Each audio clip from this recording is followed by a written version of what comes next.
அன்னவாசல் அருகே கூடுதல் அரசு பேருந்து இயக்க கோரி கிராம மக்கள் சாலை மறியலில் ஈடுபட்டதால் போக்குவரத்து பாதிக்கப்பட்டது. புதுக்கோட்டை மாவட்டம் அன்னவாசல் அடுத்துள்ள காலடிப்பட்டி, தாண்டீஸ்வரம், வாதிரிப்பட்டி உள்ளிட்ட கிராமங்களில் இருந்து நாள்தோறும் நூற்றுக்கணக்கான மாணவர்கள் இலுப்பூர், அன்னவாசல், மதியநல்லூர் ஆகிய பகுதிகளில் இயங்கி வரும் அரசு பள்ளிகளுக்கு பேருந்தில் சென்று வருகின்றனர்.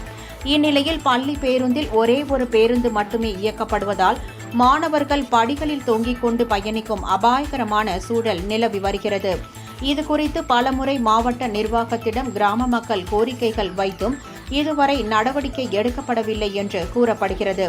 இதனால் ஆத்திரமடைந்த கிராம மக்கள் விராலிமலை புதுக்கோட்டை சாலையில் உள்ள காலடிப்பட்டி சத்திரம் என்ற இடத்தில் சாலை மறியல் போராட்டத்தில் ஈடுபட்டனர்.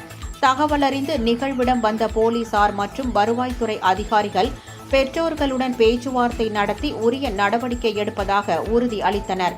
இதனை அடுத்து மறியல் போராட்டத்தை கைவிட்டு பொதுமக்கள் கலைந்து சென்றனர். இதனால் அப்பகுதியில் 1 மணி நேரத்திற்கும் மேலாக போக்குவரத்து பாதிக்கப்பட்டது.